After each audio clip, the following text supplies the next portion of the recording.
Okay na yan. Kahit wala pang kwenta yung sinasabi ko.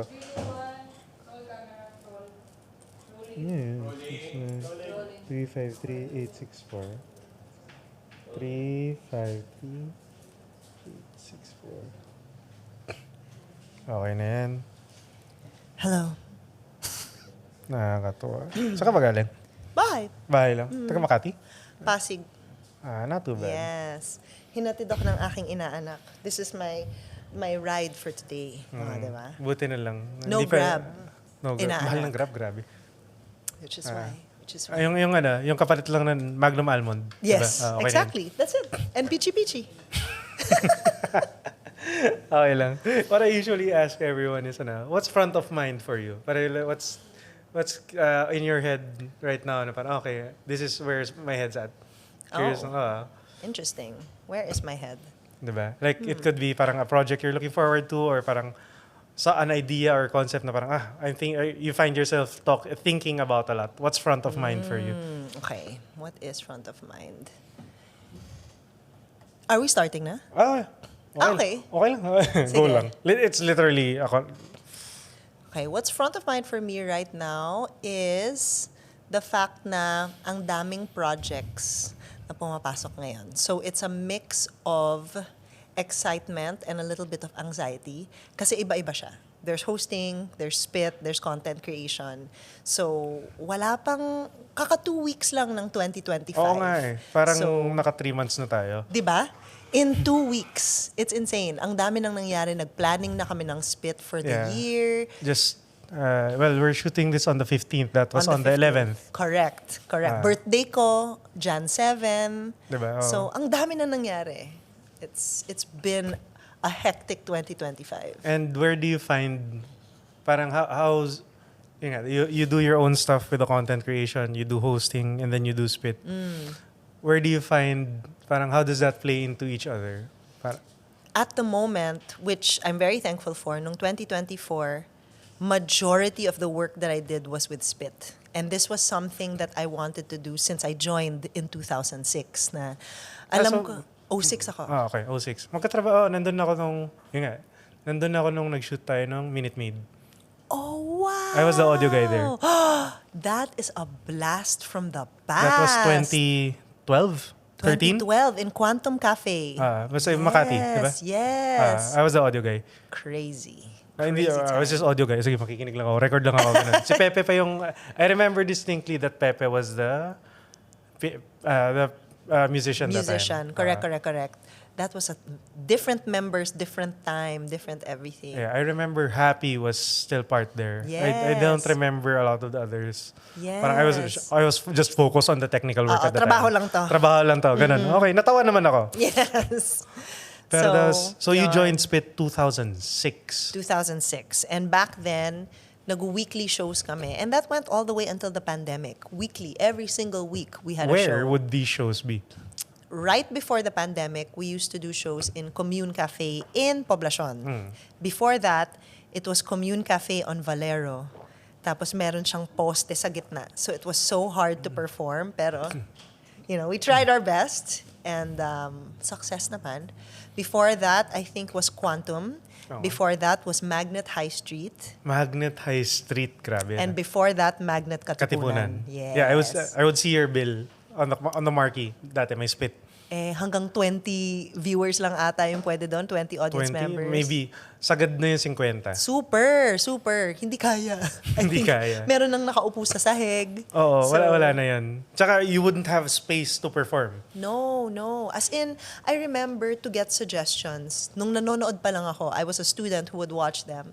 The host would be walking, nandito yung paa nila, to get suggestions from people. Kasi ganun nakasikip. Ganun kasikip. And the place was very small. So, it was a different time.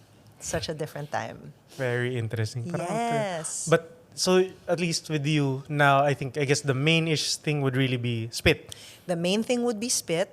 Although, ayun nga, 2 weeks into the year, ang daming hosting na pumapasok. Thank you to Spit for that. Oh, I'm sure. Because by default, you and Ariel are the hosts. Yes. Diba? And sometimes like Missy, Cara, iba-iba. People, But I guess you're, at least on social media, ikaw yung, when they think Spit, She's the host. Yes, yes. And that's how I was hired, actually. You Hindi weren't hired dapat as an ako- improviser. No. Oh, Because that's interesting. I did not know that. Yes. So in 2006, nagpa-workshop yung Spit to get new members. I believe they called the trainees Spittles at that time. So may mga trainees sila, people who would do workshops. And then when they finally got members for that, they were looking for a host na the host will just open the show, introduce the games, not necessarily play. Kung maglalaro, konti lang, pero main Simple host. game siguro. Yes. And then after a while, we realized na kailangan ko rin maglaro. I need to know how to do all of these games, right? And I remember, nako Jason, for the first 3 years of Spit, I remember being very, very bad. Yung alam mong ikaw yung nag-contribute ng problema. Yun nga. I think like what I remember from my conversation with Papu, he said na always try to make your partner look good. Correct. So that wouldn't be you. Well, these principles kasi, the only principle at that time that we were Yes, really and. aware of is yes and. And at that time, I was 19, 20, being authentic and true. Hindi mo kakilala Hindi ko sarili alam. Oo, hindi ko alam kung yan yung ilalagay ko sa stage or you're on stage, so you're a performer, you have to perform. So little things like that, nuances like that, would make me feel like, shucks, ang hirap talaga nito. I can't just be myself in a scene. Like, how do you do this at 19, 20 years old? And for the first 3 years, I remember there was this one time pa, hindi ko to mabitawan. And I've mentioned it so many times. Sige lang. Nagparang comedy sports yung Spit. Tapos may mga team captains na pipili. I pick my teammates. Last pick ako during a show. That's when I realized Of a I cast really of need 12. to... It was more pa then. We were like 15. So it So was last ka talaga. Last talaga. And after that, sabi ko, I really need to step it up. Bakit ako last? So after that, I think they started deploying me more in games. And then there was this one show where a lot of people couldn't make it. So siguro mga 5 lang kami. That's when nahasa because they had no choice. I was one of 5. So I had to play. I showed up. So that's when I started getting a little better. Kasi nga, mas na-practice with the rehearsals, na 5 lang kami. So natutukan ako to be able to learn these different concepts. And so after that, sabi ko, okay, I'm better. I belong. After 3 years. Diba? So even that na parang it takes a while. It takes a I while. think I sometimes mention the iceberg effect where you will only see the top 10%, the successes. But most people don't see the 90% that goes into that. The work that you had to put in to get to where you are, di ba? People don't see that. People don't know that I was very bad for my first 3 years. Di ba? So, Kung may willing ka bang maghanap ng clip? no. Oh my Okay God, lang. no, never. Please don't. Okay lang. Ayoko na kaya. But that leads me, I guess, to the like if there's one thing or maybe a couple of things about you and your life that parang would make people understand. If I know this thing, then I understand Aryn. Like maybe something you went through. I think that's one of that. Being picked last. Being siguro. picked last. Oh, That I'm sure that shaped who you are now. Okay, I Correct. have to be the first one in. Correct. Parang ganon. correct. Are there or other? at least like try my best to learn at least how to do certain things efficiently. If it's not the funniest, that's okay. But if I did it efficiently and truthfully, Okay na rin. mukhang okay na rin. Diba? Are there other things that come to mind na parang, oh, this really shaped me. If I know this, I understand Aryn. I am an only child. Okay. Okay. I feel like that shapes the way, for example, as a content creator, I'm used to talking to myself. So talking to a camera, there's parang, you know how some people are so hesitant to speak in front of the camera Yeah. because I don't like the way I look or I sound like this, like that. Ikaw wala kang choice. As someone who has talked to herself for 39 years, no problem. I'll talk to a gadget. Sure, no problem. There was a time nga, and I've told this story before, and it may have shaped me also. Nung natuto akong mag-Chinese garter at grade 1, Okay. wala pa akong friends nun masyado. And I was an only child. So So- I was the only kid in the house. So bumili ako ng garter. Tapos 2 upuan ang aking kalaro. And I would play Chinese garter with 2 chairs. It's not sad. Don't be sad for me. It's not sad. I don't think it's sad, but I think it's very telling in like I feel like there's a connection with that and you having to like leading up to the hosting gigs, diba? Na parang okay, if no I'm okay with no one listening to me. Yes. And also I learned at a very early age that there are so many things that I can do by myself. Ay, kung Chinese garter nga na technically 3 players, Magawa I mo could do it mag-isa. by myself. So what else can I do by myself? And I think that shapes also how I am in asking for help. I'm not very good at that. You're not? I'm learning. Okay. But most of the time is, ay, kaya ko to. I'll do it myself. So pinapahirap ko lang sarili ko because I can. Parang I mean, ganun. you went through it all I alone went most of through the it. time. Correct. So that's another thing I would say. Okay. But is that something you find that is helpful or hurtful with Very what helpful. you do? Very helpful. I think there are, when I meet, for example, content creators na bago, what I had to do was I just did trial and error during the pandemic. Wala akong alam in creating content, charging for content, How much nothing. you Diba?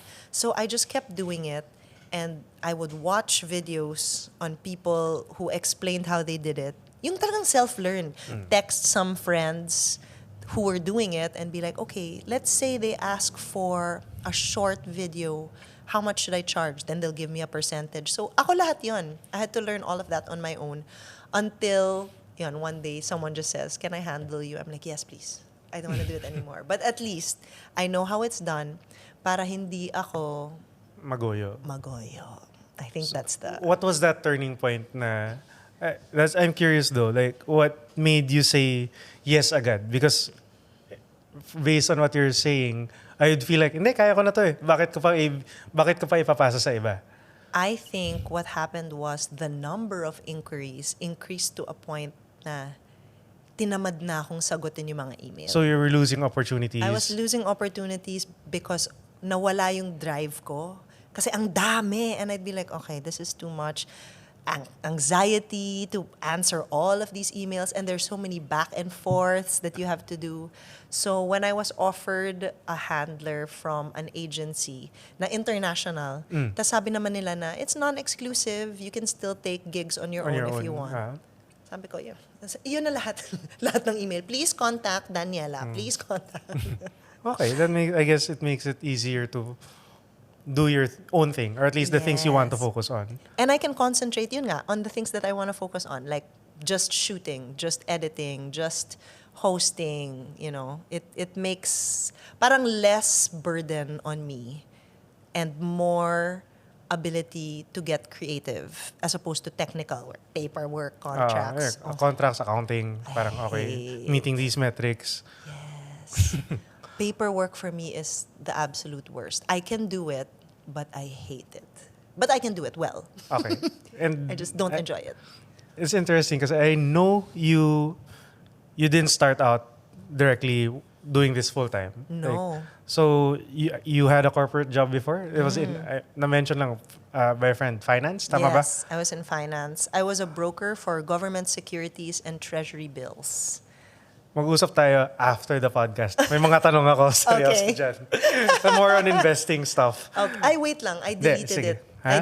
After I left the finance job, sa sobrang ayaw ko, dinelete ko lahat. Wala So na. the knowledge I know on investing now is not based on anything I learned from finance, but from After that, way after. why?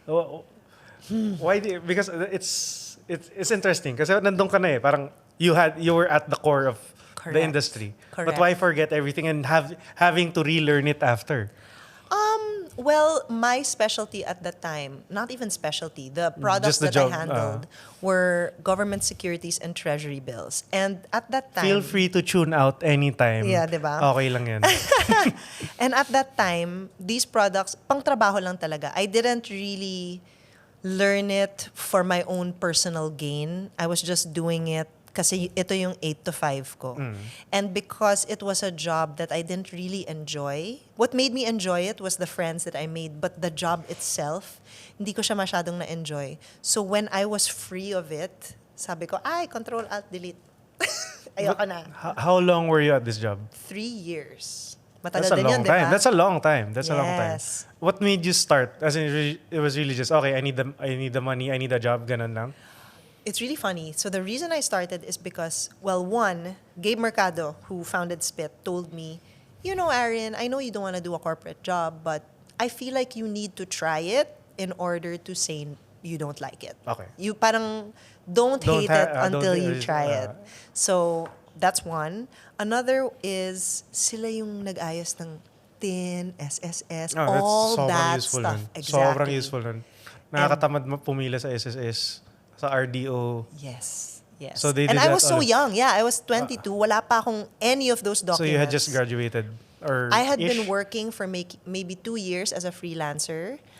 It's so funny because her mom, I'm with my inaanak today, her mom was one of the first people who hired me.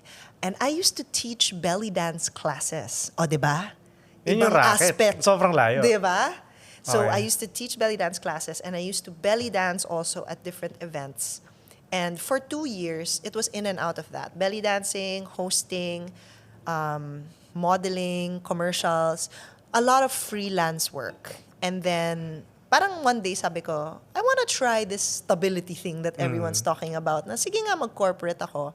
I was approached by someone, an acquaintance, saying that in this particular finance job, you don't need to be smart with numbers. Ang kailangan mo ay maging ma-PR because what they need is someone who can connect to clients so Okay. that the clients buy the products from you. All the technical aspects of finance, sabi nila, you can learn on the job. It's what we can't teach is being able to talk to people and mukhang kaya mo yun. Okay. So based on that, diba, if that's how they introduce the job, Okay, game.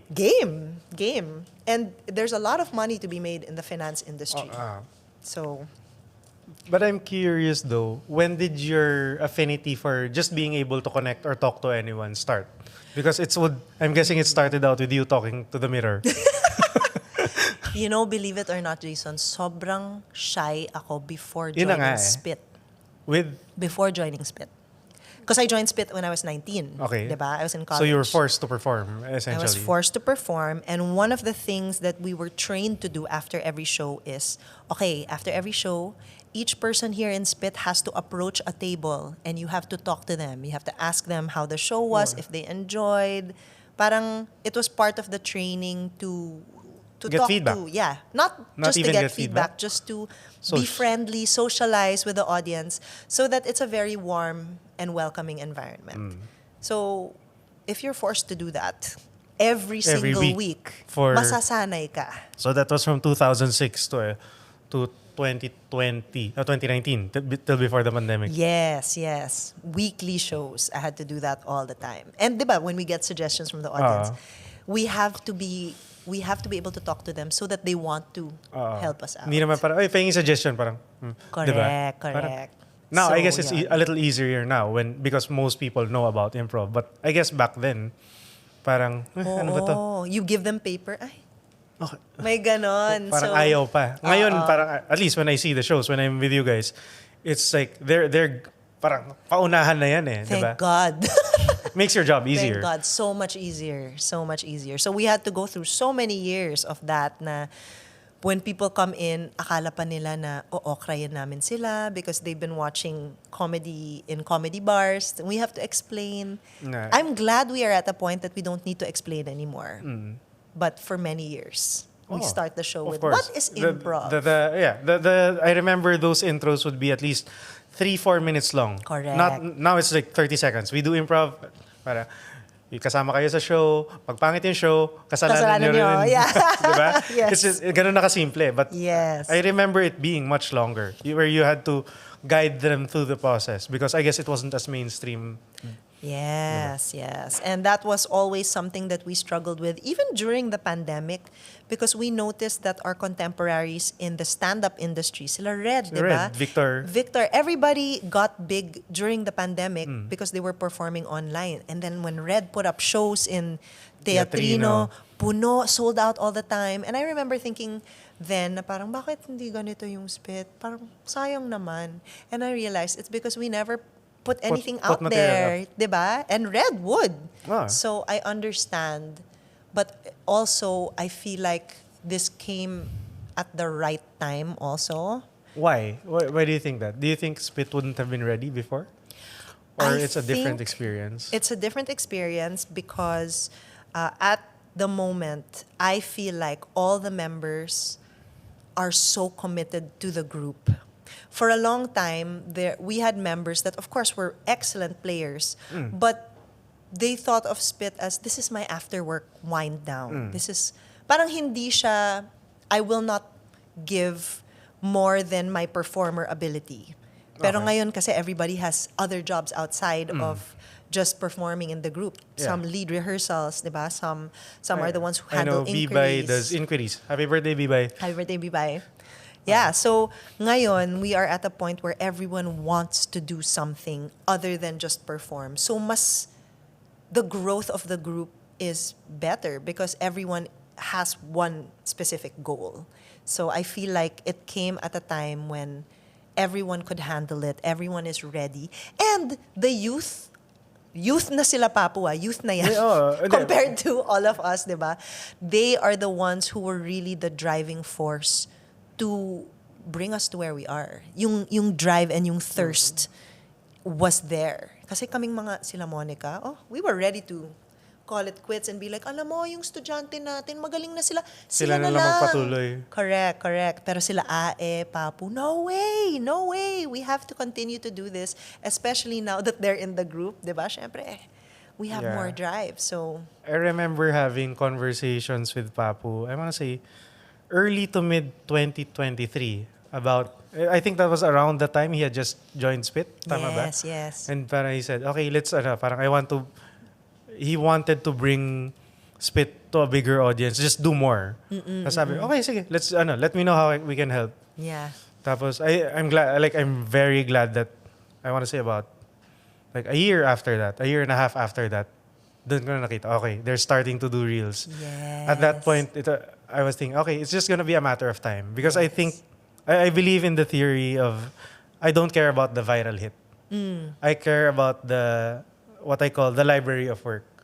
Wow, So I like that. the idea is, you put up a library of work so good that it just increases your chances of making it big. But when that viral thing hits, and I'm not even saying if, but when it does, they will see every other piece of work you've done that just supports that. And Correct. I think that's one of the things that has really skyrocketed or at least boosted Spit. Because it's repeatable in a sense that I don't know what's going to happen next time. May thrill, di ba? Oo, di ba? I mean, even you guys as performers, Oh, yeah. you don't know, okay, saan dadalhin ni Ai ito, saan dadalhin ni Papu, di ba?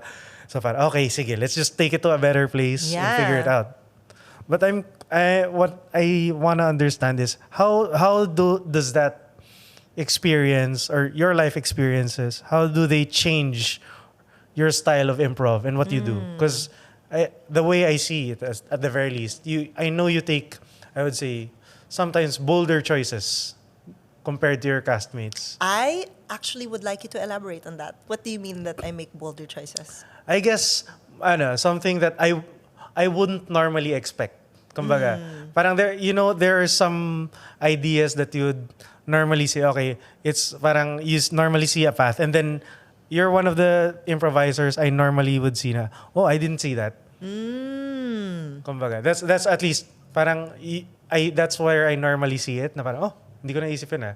You know, that's interesting because I feel like each Spit member is so different that the people who resonate with the choices of each member, That's who you relate to. That becomes your bias. Correct. So I'm guessing Papu is your bias. Well, just because kapitbahay ko siya. So and we're, magkasundo kami as friends. So parang, okay, when they were building the spit rig, Yes. kami yung nag-uusap. Parang, oy, Jason, anong tingin mo dito? Parang, paano yung mic na to? Okay, sige, get this. We would talk about it. Yes, yes. So the spit rig is this parang big rig na dala ng spit every time. The box. The box that controls all their mics and everything, just so it's easy for them to perform. Yeah. So when you guys were building that, parang, okay, I would help Papu out. But I'm curious, what do you think your improv style is? And like, what do you think that is shaped by? Because that's me as an outsider, I guess. Kumbaga, it's always different. Where does your improv come from, you think? What I've noticed, at least from the people who follow me and talk about, yun nga, my choices and are able to relate with me, mostly titas sila. It's So- of a certain age. It's for a certain age group of titas who went to private school. You know what I mean? People who Did can you go to relate. private school? Yeah, I went to La Salle Zobel, Okay. which not a lot of people know. But yes, I went to private school. So, for example, when Spit wasn't so big yet, but I had my TikTok platform, yung mga lumalapit sa akin, nagugulat ako minsan. Like, there was this woman who was saying hi to me in the Power Max store. Tapos sabi ko, hi. Tapos sabi niya, hi, I'm from Ika and I really like your content. Tapos yung buong barkada niya from Ika, Lumapit. come here. Oo, tapos mga titas sila, I would say maybe mid-40s Okay. to like late 40s. Pero sobra silang fans ng content ko and hindi ko ma-pinpoint. Parang, Bakit? Oo, bakit? But maybe it is because it's the private school. Maybe they went to Ateneo or something, so there's something relatable about the things that I say. I talk about being a ninang a lot. Oo nga.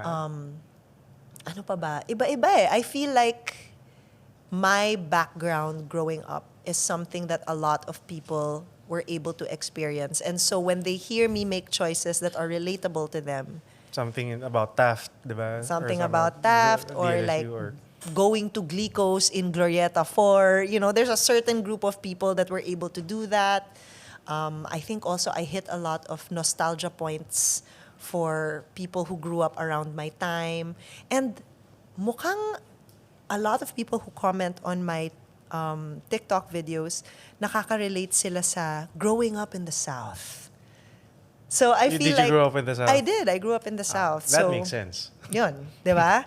So they get it. They get all the references that I put out. So I think it's really just a matter of relatability. If they understand where I'm coming from and then they hear something familiar, that's when they're like, I get it. I get why she said that. Interesting, because I don't know if you know Ansis C. Of course I know answers. Okay, Yes. Because I think that's similar. Chinoy. Chinoy, exactly. Yes. He owns that space. Yes. Sobrang galing na dun. Diba? Yung the Chinoy tita, the Chinoy mom. Yung auntie poses. Yung auntie niya. So, like, I see that. Now it makes sense to me. Na parang, okay, that's it. That's where it comes from. Yes, because when I watch Ansys's content, it's funny, but I don't relate. Kasi kumbaga, wala naman akong titang hindi naman ako, ganyan. like, ako, I look Chinese but I'm not Chinoy. Diba? Parang, but I mean, I understand enough na parang, ay, nakakatawa to ah. Correct. Yung mga, Diba? mga friends ko na galing Xavier, ganito sila. Okay, that makes sense. Yeah. And what do you think about like the growth of improv in general? Because, and even just opening, I think, you hit the head on the nail na a lot of people got to know more about comedy and improv coming out of the pandemic talaga. Where do you think that is rooted in, or where do you think it's headed?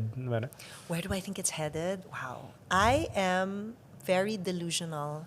So for me, I am seeing Spit get big internationally, not just with Filipino audiences, but with foreign audiences, especially, and I've told this to Spit before, my delusions of grandeur. Okay lang. I am seeing that there is now AI technology that can translate things that people say into the language that you know with the same intonation. With the same context, With the ideal? same context. There's technology that's being that's made like interesting. that now. Sige, let's look into that and if we can see to do it for Spit.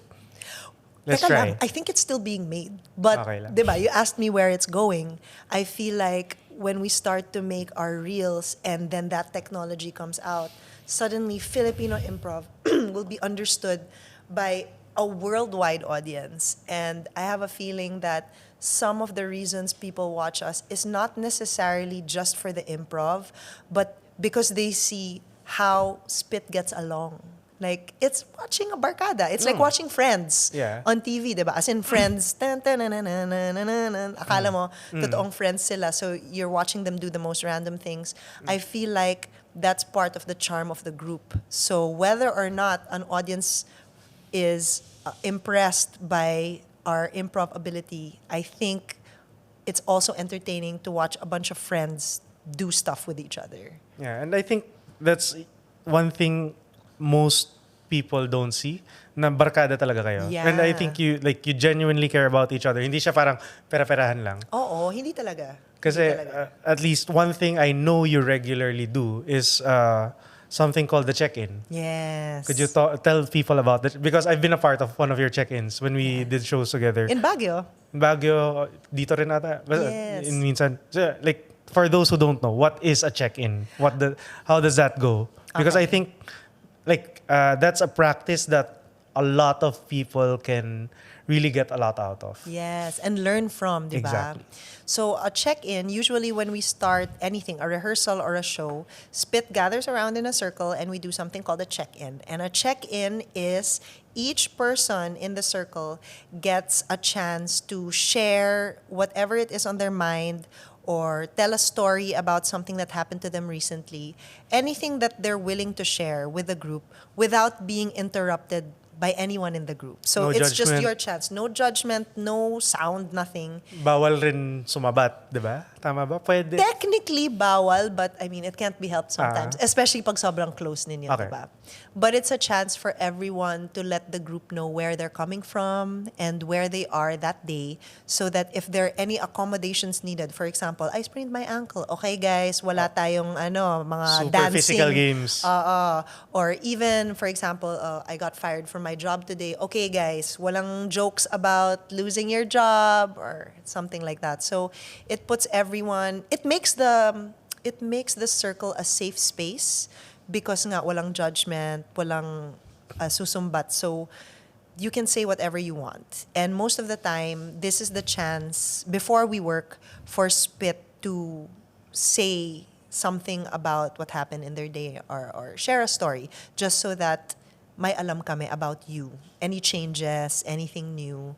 Yeah, that's your chance. And then the other thing that's important, I guess, is after you do the work, whether it's a show or rehearsal, you also do a checkout. Yes, yes. And that's very important also because there are people who talk about how they felt after the show. Sometimes it's critical, sometimes it's just emotional and feelings. And it's a good way also to close the practice of So I being guess together. the checkout would be similar to check-in, but it's just you. Okay, this is how I felt. Parang, or this is, okay, happy na ako, or parang, oh, I didn't feel too good about that. Doesn't matter. But it's the same thing, but where you are after the thing. Tama ba? Yes. And what's nice about it is, for example, when we do a checkout after a big show, it's nice to know if everybody is on the same page na parang, I'm so glad that we did the show today. Para sa mga balikbayan, we don't usually do shows at this date, but it's a good idea. So a lot of ideas are reaffirmed and validated or not, and that's okay. As long as you're being honest during the check-in and check-out. And how have you found that this helps Spit as a unit? Grabe. I believe it seals the friendship because there is so much that we know about each other or are willing to share with each other na bukas kami sa isa't isa. So, I feel like the check-in and check-outs first make the show better and then second make the friendship tighter. So, it's very important for you us. also sometimes address, ay, hindi maganda nangyari to sa show. Yes. Diba? Okay, and then you improve the next time. Yes. So it's things to take note of also. If somebody critiques, we don't take it personally. That's how long we've known each other, diba? We don't take it personally anymore. And we're always just thankful for what each person has to say. Okay. Yeah. Because I think that practice can also be applied to bands. I think Oh, yeah. and I think more bands, more groups should be doing it because okay, how did we feel about that gig? Parang pagod ako kasi or at least at the very least parang I come into a practice knowing check-in ako, medyo wala akong tulog ngayon. Okay Correct. lang, 'di ba? Even just that. Okay, sige. Next baka knowing that hindi tayo masyadong late or parang check-in ako parang yun nga I broke my guitar got stolen or something like that. Oh, yeah. Or at the very least, check-in ako. I feel I'm excited about this new song, diba? Yes. Because I think it works both ways and just sets a good, I want to say, atmosphere. I think you put it best. It sets a safe space for you to work, to create. And I think one thing I learned from Papu is that you're best when you know you have each other's backs. Yes. And just having that in that space allows you to do it, I guess. Is that- Absolutely. Yes.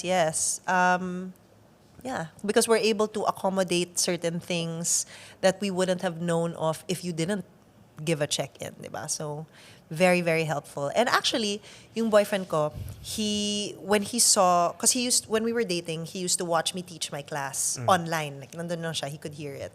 And he was always fascinated by the check-in because we do that also before each class in TWI. And he started applying it to when he has his sibling gatherings, like on Sunday night, mag-check-in daw sila. So they're aware of what's happening in each other's lives. And I think that's really important. All right. Oo. So, for everyone listening, just try that. Do that. At the very least, do a check-in. If you can, do a check-out. I mean, I've seen it happen in person. It's one of the best things, best team-building exercises And I've it's so ever seen. simple. It's so simple. Oh. Like, you just, okay, nandito ako. It could be parang, as simple as, natatay ako. Yeah. Diba? Yung ganun lang. Pwedeng-pwede. Diba? I mean, everyone can have a laugh about it. Pero, parang, okay, sige guys, di mo na ako gagalaw ha. Parang ganun lang. Yes, And that's yes, simple, yes. diba? Or yun nga, it could be, I lost a family member or parang, I bought a new car, whatever it is. It just sets a space na, okay, game. Imagine our check-ins and check-outs after we lost Ae and Akong. Woo! Grabe yon. And that really brought us together kasi we were mourning as a group na talagang, wow, paano nangyari to? How are we able to do this show? Kaya pa ba? Should we take a break? Yes. And it happened, like, I guess, it happened so close to each Oh my other. God, 2 days. 2 days apart. Yeah. It's crazy. And I remember you guys having a show, I think, before? On the day Ae died, we had a show. And it was for Ae. Yeah, the fundraiser. It was for Yun. the fundraiser. Yeah, I remember now. Yes. So I think it just doing that, and just being able to do that. I'm curious though, how has that affected like you knowing that two members, and I'm sure they would have loved to see what would have happened now. Yeah. Is that still something that's front of mind for you or? Well, for me kasi, I feel like Ae and Akong were at a point where they could see where Spit was going already. So in my head, I feel like they were happy for Spit. And whether or not they got to experience this, at least alam nila na, okay, it's in good hands. It's in good hands. It's Yeah. going somewhere that's good. Yes. And they got to feel the first Yeah. part. So for me, at least they got to feel the first part of That's it. good. Yeah.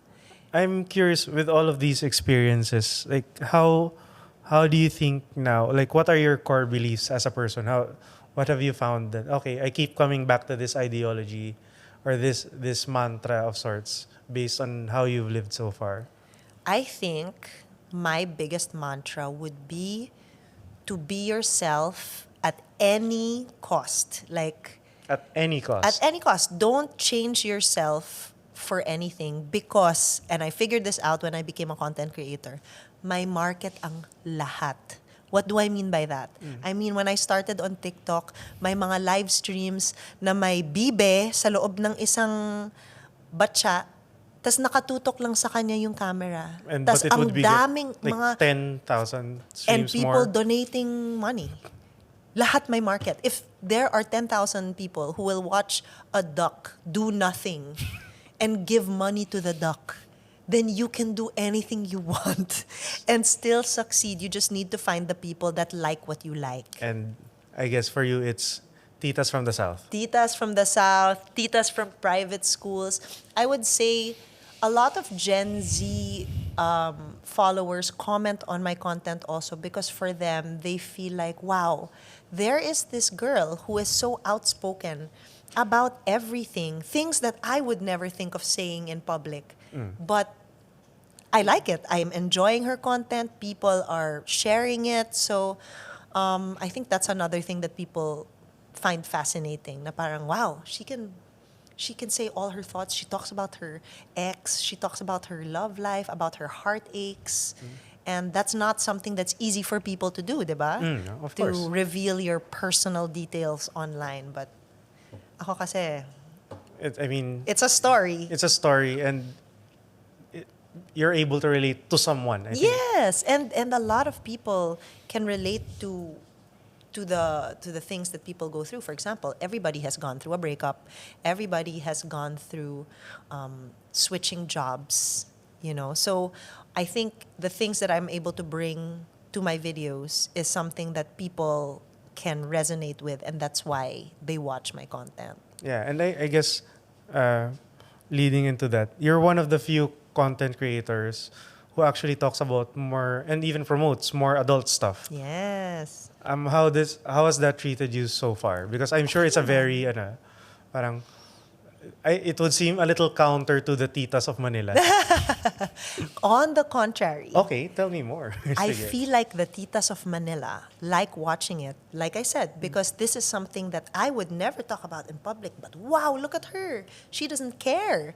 So it's another reason to watch. Parang, grabe siya, oh. She can just bring out the toy and then put it on the camera, tas wala siyang pake. And it's a lot of repressed thoughts. That's what I was thinking. Yes. They were living vicariously through you. Yes. My mom started asking me about sex toys after. Sabi ko, Mom, wait lang. Kasi may boundaries tayo. So, maybe don't ask me questions. I will give you a voucher. Tas kung gusto mong bumili ng something, bumili ka ng something. Pero wag mo na ako sabihan. Parang don't tell me. Tas sabi niya, who am I gonna talk to? Not me. ChatGPT. Google. Not me. I think that's the biggest downside of it all. Yes, yes. Okay. But the fact that I got my mom interested in that, di ba? Na parang, oh, wow, anong toy to? I don't know. Mom, don't ask me. Don't me. Not me, not me. I mean, I'll give you a voucher, but don't Yes. talk. I don't want to know. No. Yun na yun. I don't even want to know if you checked out. Kasi, di ba, usually, like when I tell my friends about it, sasabihin ko, why, what do you like ba? Kung sabihin ko yun sa nanay ko, ayoko naman malaman yung sagot. What do you like? No, I don't wanna know what you like. Okay Just, na. So, tita, hopefully you find your kabatuhan sa ganun. Pero wag yung anak niyo. Mukhang ayaw na ayaw niya. boundaries. Okay, but is that something that you find is truly you? Because it being a loud personality, at least especially in the Philippines, is very, Yes. I would say, sometimes can be precarious. Diba? Is it something that have you gotten into any trouble because of that? Wala naman. You know what? Surprisingly, hindi. And I think one of the reasons why people just leave me alone is because when I started doing that, I was in my late 30s already. So, hindi nila pwedeng sabihin, ay, ang bata-bata pa. Hindi na po.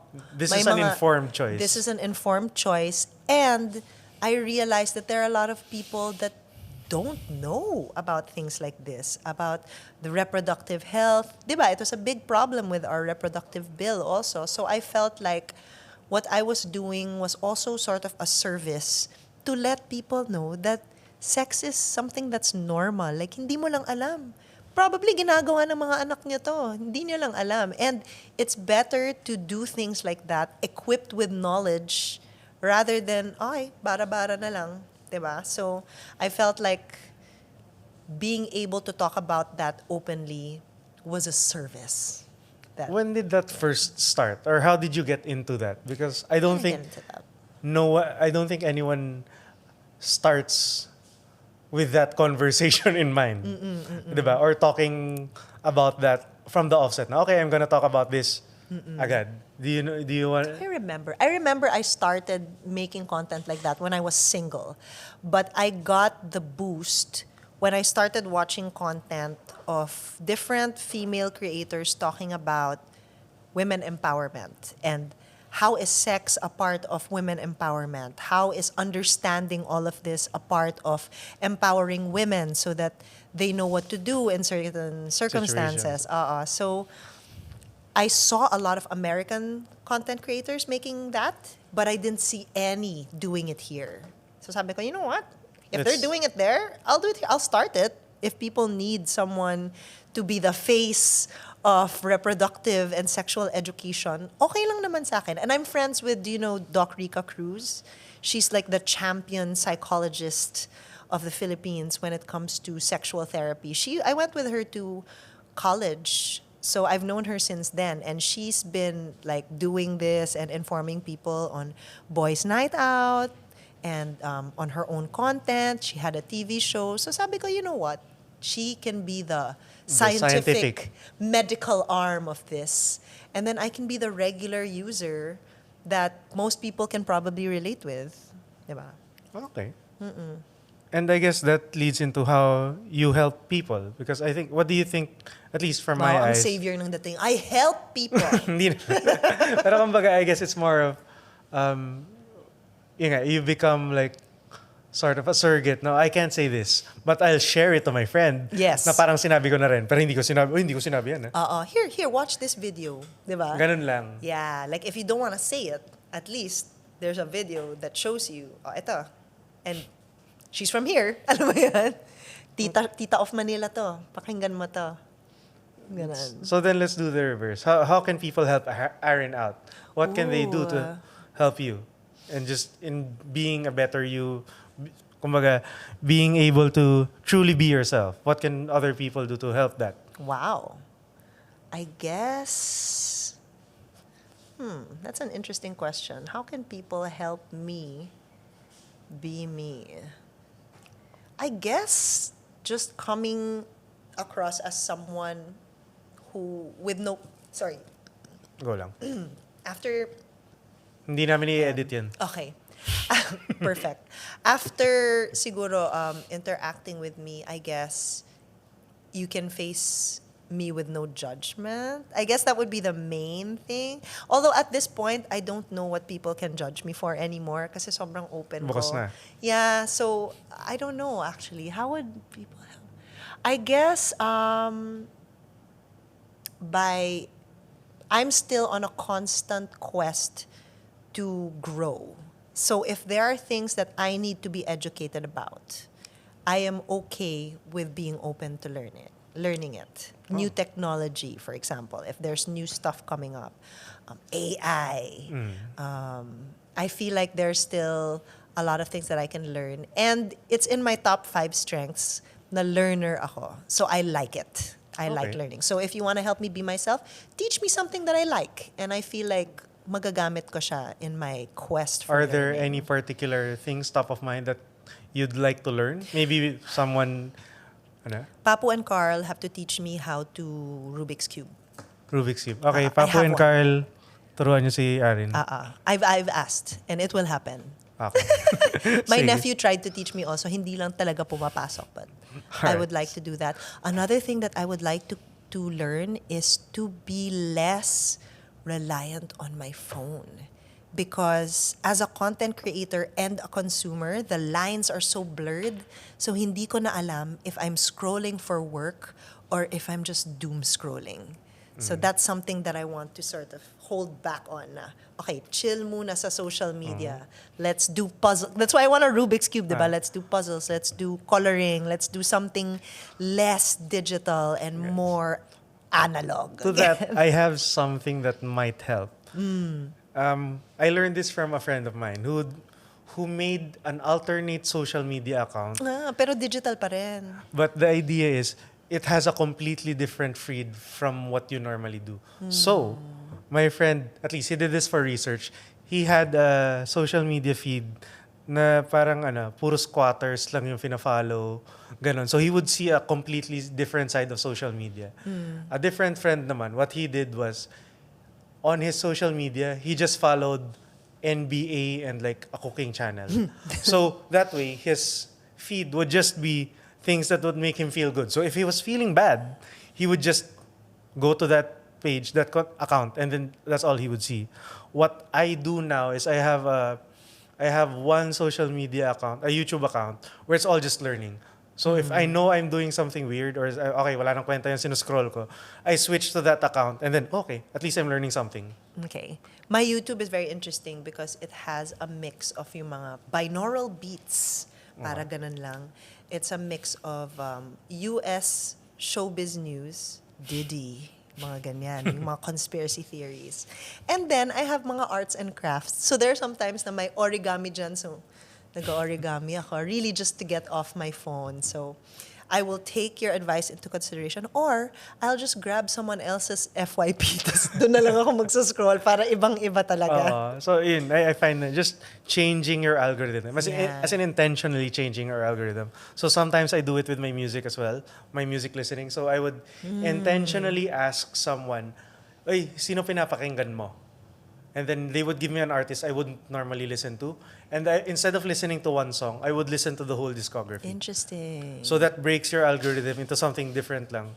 Just so mas bukas yung tenga mo. Budots. So, pwede, game. Diba? I mean, I understand enough about it, but But it's not on your regular feed. Oh, it's not on my regular feed. So if I listen to I want to say, an hour or two, it would change my next week's Spotify Discover Weekly. Correct. So just that's mainly it, breaking your algorithm. So in introducing habits that break what you would normally cycle into. Interesting. Although I feel like I don't want to do that with my music. Not Kasi ang ganda ng... Kung curated yung music mo, wag na. Go lang. I mean, I'm personally more adventurous with my music, I guess. Yeah, my music listening. But if you feel that's something on your social media na parang parang puro na lang to, walang kwentang stuff na lang to, diba? So at least okay, one thing I did with the Minsan Studio Instagram account is I just followed a lot of independent music labels and what they were doing. So it was just, okay, at least when I'm on that account, I'm learning about music. I'm learning about music. As opposed, and I find, I'm mas nakakatuwa to. Like one of my other friends who was an artist, I remember the only thing that was on his social media was other artists who didn't necessarily talk about the work but just did. So it was all just paintings, all just photos. So it inspires rather than parang I need to self-promote. No, it's just do the work. Correct. Parang ganun. Yeah. I guess another thing is based on what you do now, what's one piece of advice that you think would be that's in improv or in being a content creator that would benefit anyone who listen to it?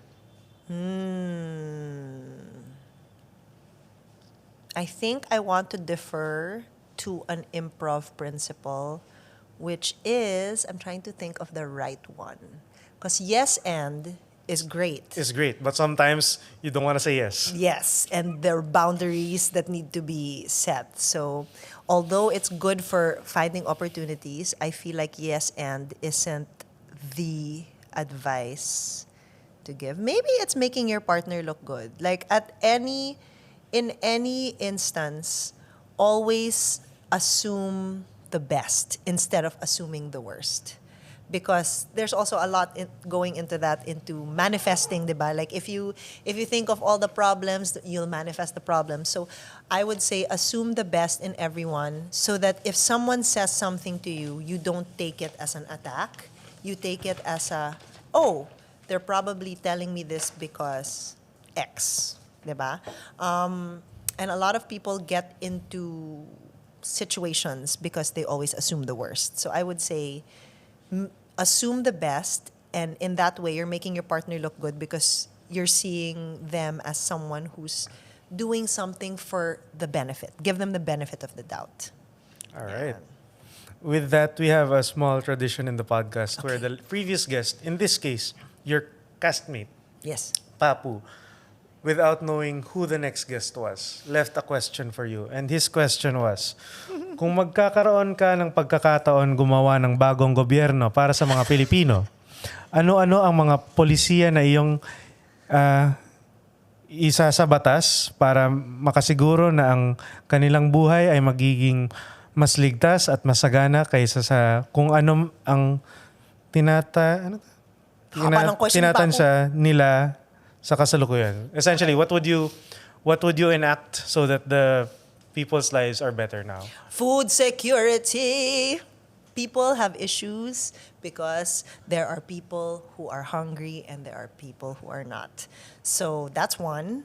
Another thing I would say is to really think of the people, because I have actually spoken to people who want to run for office because it's lucrative. Alam mo yun? And it's so common and so ingrained in the system na, oo, kasi kung maging politician ka, daming Diba? pera This is nun. not even serve the people. It's Exactly. So that's get rid of those.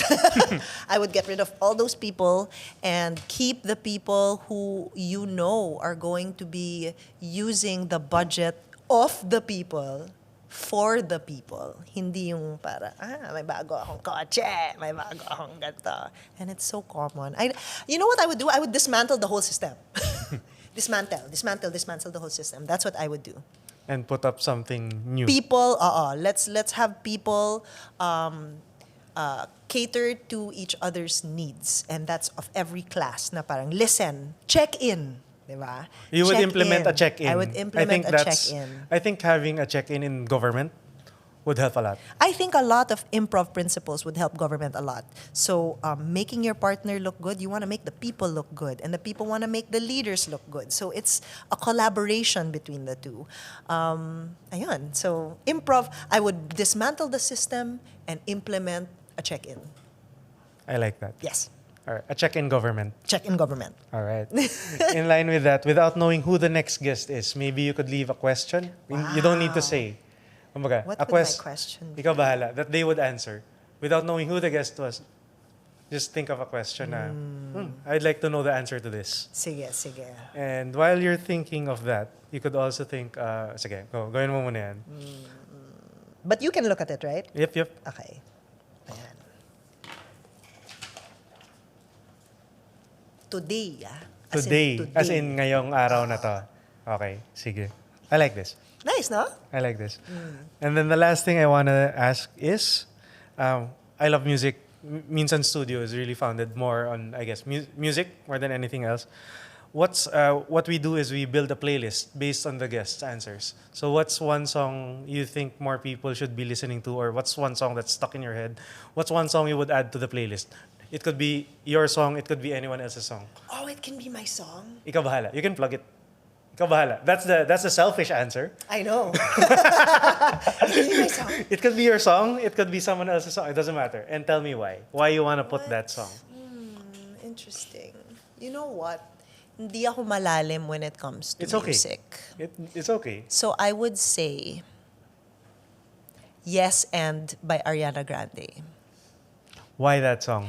Why that song? Because it was a song that came out in defiance of something that she was being accused of. And she took that situation and took control of it and pissed so many people off. I'm not too familiar with it. Could you tell me more Okay. about that? So, Hindi ko alam yung yung kwento na yan. Ariana Grande got with this guy who was married Okay. during her stint at Wicked. At ang daming nagalit sa kanya Okay. because he was married and he had a baby and all of that. Valid concerns, by the way, all valid. But she created an album and she said she assumed a character that people thought she was. So she made Yes and na parang, okay, ginawa ko to, yes, and ganon. Ganon yung attack niya to these accusations that are true naman pala. But also, I think I personally chose that because Yes and is the main improv principle. And it came out on the same year, 2024, that Spit suddenly had a boom. In January of 2024, you were at 20K. I think now you're reaching, or have you reached a million? 910. Okay. K. So what you can do to help them out is like the page Yes. para umabot ng... Correct, Hopefully by the correct. time this comes out. Let's get to 1 1 million. million. Pero yun, parang I found it very fitting that Yes and the basic improv principle came out in a song that I really like on the same year that Spit suddenly had this boom. So parang feeling ko medyo divine intervention siya. And that's why I personally love that song. And I saw one of your crew members nod when I said Yes and ganun siya. So Okay. tama yung choice. So listen to Yes and by Ariana Grande. Thank you, Aryn. Thank I you hope so had much, fun. Jason. Yes, Napaka- we're gonna be working together a A lot. lot. So I mean, yun pala. Feb 22? Feb 22? Nakalimutan ko pa sabihin. big show. Okay, so we have a show at the Metropolitan Theater. Tama ba? We don't know what we're doing yet, Yes, but hopefully by the time this comes out, alam nyo na at mangyayari na yan. correct. And it's a big deal. Metropolitan deal. I Museum. mean, yeah. Wow. I'm excited Museum for- theater.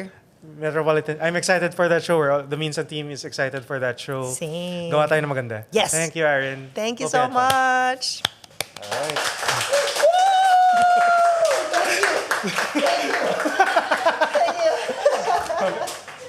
Thank you, sir. Nakakatawa. Alam mo bang kayong dalawa lang ni Papo? Pareho kayo. Sa lahat ng guests, kayong nag-ganon. Kasi